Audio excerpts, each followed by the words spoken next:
Imposto sobre os dividendos, tanto das ações quanto dos fundos imobiliários. É sério, é um assunto chato, mas infelizmente parece que agora não tem muito para onde a gente correr. Vale lembrar que essa proposta de taxação dos dividendos, ela já estava sendo defendida por ambos os candidatos já na época da campanha. E também vale ressaltar que um projeto já foi aprovado na Câmara dos Deputados. Hoje, como é que funciona? Os lucros das empresas no Brasil já são taxados, ou seja, já existe pagamento de imposto, mas a distribuição dos lucros para as pessoas físicas é isento desde 1996 do imposto de renda. Isso para os dividendos das ações. Os dividendos dos fundos imobiliários, assim como os fiagros, assim como os fundos de infraestrutura, são, por lei, isentos de imposto de renda. Então, na prática, significa que toda vez que você recebe dividendos das ações ou rendimentos dos fundos imobiliários, fiagros, etc.,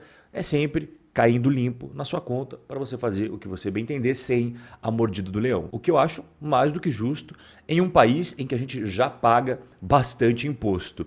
Os brasileiros já pagaram 2,5 trilhões de reais com T em impostos só nesse ano de 2022. E o ano nem acabou ainda. Quantos dias que o cidadão trabalha para pagar impostos? Nos Estados Unidos é 74, Coreia do Sul 98, Canadá 117, a Argentina, que acabou tomando um pau da Arábia Saudita na Copa do Mundo, estou muito triste com isso, 136, a Argentina está melhor do que a gente, 151 dias que o cidadão brasileiro trabalha no ano só para pagar impostos, apenas isso. Quando a gente vai para os impostos nos produtos especificamente, é mais bizarro ainda. Aqui, por exemplo, você está vendo celular, computador, automóvel, chocolate e a cesta básica. O quanto que incide de imposto sobre esses itens aqui, lá na Flórida, nos Estados Unidos, Chile, Portugal e Brasil. Cara, olha a diferença, por exemplo, quando você compra um celular na Flórida, você paga 7% de imposto. Brasil, 40% de imposto. Você vai comprar um automóvel na Flórida, é 7% de imposto. No Brasil, 36%. E não é só a pessoa física, o CPF,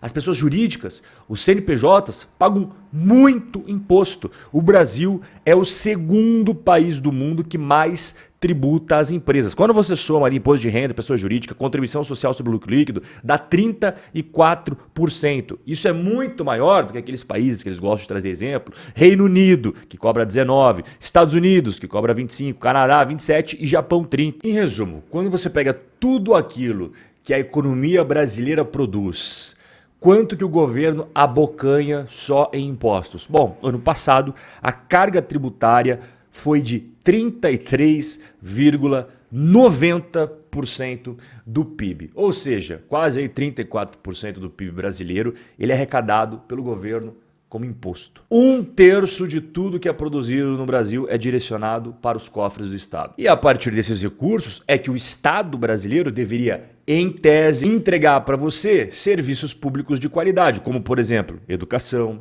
saúde, segurança e infraestrutura. Hoje, sem imposto sobre os dividendos das ações, sem o imposto dos rendimentos dos fundos imobiliários e fiagros, o Brasil já tem uma carga tributária semelhante a países ricos e de alto desenvolvimento. Só que a qualidade de vida do brasileiro é parecida com a qualidade de vida desses países ricos e super desenvolvidos? Em outras palavras, o quanto que eu e você, nós todos, pagamos de imposto tem retorno para a gente no final do dia? Brasil é o país com o menor índice de retorno de bem-estar. Pesquisa foi feita com 30 países de maior carga tributária no mundo. Então como é que eles montaram esse ranking? Aqueles países que mais arrecadam os impostos, que mais cobram e tudo mais, que eles sempre falam que é o exemplo para o Brasil seguir, comparado ao quanto que o Estado devolve para você através de serviços públicos de qualidade. Dá uma olhada aqui no ranking. Por exemplo, primeiro lugar, a Irlanda. Segundo lugar, os Estados Unidos, que o pessoal vive falando, vamos copiar a tributação americana. Bom, mas pelo menos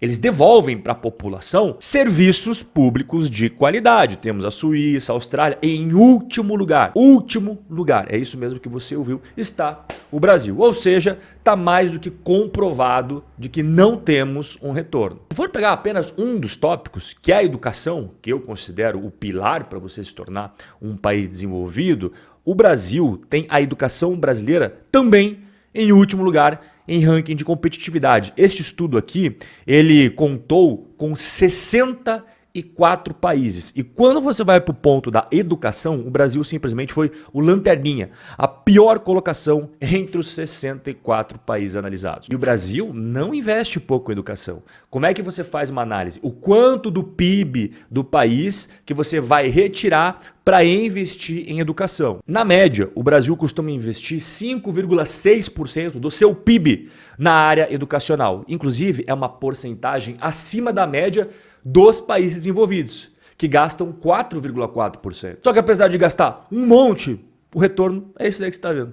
O último lugar do ranking. Muito bom. Então, se não bastasse a ineficiência, a má utilização dos recursos públicos, eles querem que você pague mais ainda. Olha que projeto bacana, olha que proposta maravilhosa para nós. E vamos ver que pé que tá essa questão da taxação dos dividendos, dos rendimentos. Vamos entender um pouquinho o contexto para a gente não estar perdido aqui. Olha só, essa reportagem em junho era na época em que o governo enviou ao Congresso taxação dos lucros e dividendos. Foi naquela época que deu todo aquele rebuliço. Passado um tempinho depois, a Câmara dos Deputados já botou para votação e aprovou. Só que quando eles aprovaram, tá vendo aqui, ó, a matéria de setembro de 2021. A tributação original que eles queriam cobrar dos dividendos era 20%. A Câmara falou, não, 20 é muito, então vamos ser bonzinhos e abaixar para 15%. E foi isso que foi a proposta aprovada. Então o projeto de lei, ele foi proposto e foi colocado para votação na Câmara dos Deputados. Na época, o presidente da Câmara dos Deputados, o Arthur Lira, ele deu urgência para a galera aprovar aquilo ali e foi aprovado, igual você viu. E quando ele chegou no Senado, o senador Rodrigo Pacheco, presidente do Senado, ele deu uma esfriada nessa proposta aí e até o momento não houve segmento. Não significa que foi descartada, significa apenas que está engavetado ali, pode tirar da gaveta a qualquer hora. E hoje, qual que é a proposta que está valendo para votação? 15% de tributação sobre os dividendos das ações, juros sobre capital próprio, você que deve ter ações já deve ter recebido ali no seu extrato, né? Empresa pagando o famoso JSCP. Bom, o JSCP seria excluído, ele não existiria mais. Só que aonde que está aqui o pulo do gato do nosso bate-papo de hoje? Daqui a alguns dias vai ter troca de governo, troca de um monte de deputado, também troca de um monte de senador. E tem uma chance muito grande que o próximo governo ele vai botar isso como uma das pautas prioritárias. Essa reportagem de algum bom tempo atrás, inclusive antes da decisão, de haver decisão aí sobre o próximo governo, dia 5 de novembro, o candidato que acabou ganhando as eleições, voltou a defender a taxação de lucros e dividendos. Isso na época da campanha. Pois bem, passou a campanha, já tem o resultado e tal. Relator do orçamento.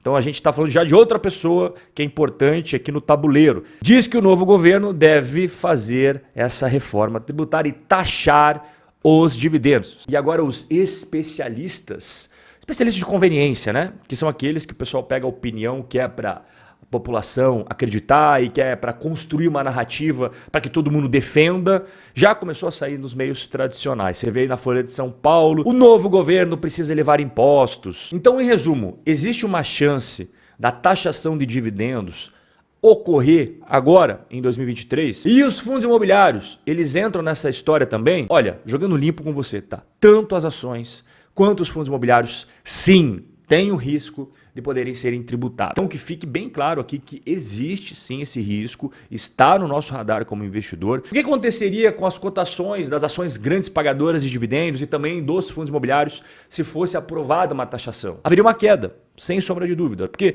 quando o investidor compra uma ação que tem muito dividendo, ele está buscando a renda passiva, assim como a grande maioria dos investidores que investem em fundo imobiliário, investe por quê? Porque tem rendimentos mensais, bem mais gordinhos, inclusive, que a maioria das ações. Então, quando os investidores compram esse tipo de investimento de olho na renda passiva, quando existe uma tributação sobre essa renda passiva, é menos dinheiro que ele vai receber.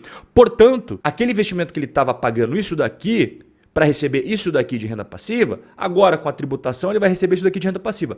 Consecutivamente, ele vai querer pagar isso daqui. Então assim, vai ter uma queda. E qual que é a minha opinião, qual que é a minha posição sobre a tributação de dividendos e rendimentos? Eu vou deixar muito claro aqui a minha posição. Eu sou completamente contrário a isso daí. E pelos mesmos motivos que eu acabei de mostrar no começo do nosso bate-papo. O Brasil já arrecada muito, mas muito dinheiro e ele gasta mal. Ele gasta mal pra caramba. É igual você dar dinheiro para uma pessoa gastadora compulsiva. Ela vai e te pede 100 reais. Você dá 100 reais para ela e evapora aqueles 100 reais. Aí depois ela vem e te pede 500 reais. Você dá 500 reais para ela e não dura nada. Ela vai gastar os 500. Depois ela pede para você 30 mil reais. E você vai e entrega 30 mil reais para ela e ó, some também. Então não adianta. O problema não é o quanto mais você consegue dar de dinheiro, é aonde você está usando, aonde você está gastando e também a qualidade desses gastos. Então, já vou deixar bem claro aqui, o pessoal sempre me fala no direct, também manda nos comentários se eu sou favorável, se eu sou contra. Eu sou completamente contrário e eu não consigo entender os investidores que são favoráveis a isso daí, sendo que a gente já paga aquela enormidade, aquela quantidade absurda de impostos no nosso dia a dia. Basta você sair na rua para ver a infraestrutura, basta você ver a qualidade da educação pública, a saúde pública brasileira, você vê que o dinheiro não está sendo bem gerido, não está sendo bem aplicado, é muito mal utilizado. E aumentar o quanto mais dinheiro você dá para o governo, não vai resolver nada. Só vai ter um efeito, tirar mais dinheiro, mais ainda do que o governo já morde de você. E isso não é porque temos esse novo governo agora, porque lá na época em que o Paulo Guedes falou de tributar ações, tributar fundos imobiliários, na época eu já fiz vídeo sendo completamente contrário, não apoiando essa proposta. Eu achei um absurdo na época, né? Eu lembro que a proposta era tributar 15% os rendimentos dos fundos imobiliários que são isentos por lei, era 20% para tributar os rendimentos das ações. Ainda bem que a Câmara dos Deputados retirou na época a parte dos fundos imobiliários, falou não vai entrar os fundos imobiliários e ao invés de tributar em 20% as ações, a gente vai passar o projeto para continuar em frente aí, ao invés de 20%, 15%. Então pelo menos teve uma redução e tiraram ali de jogo os fundos imobiliários. Então já que eu fui contra isso daqui lá na época do Guedes, óbvio que agora com o novo governo também continuarei sendo contra. Independentemente do nome que venha levantar essa bandeira da tributação, eu não vou defender, não adianta. Enquanto o Brasil não melhorar a eficiência da aplicação dos recursos públicos e enquanto o Brasil permanecer em último lugar no ranking de retorno para a gente, de tudo aquilo que a gente paga, o que a gente recebe em troca, não conte comigo. Aumentar hoje os impostos do Brasil é tão inteligente quanto você dar mais uma garrafa de bebida para a pessoa que é alcoólatra e está completamente embriagada no momento também. Forte abraço e a gente vai se ver no nosso próximo encontro.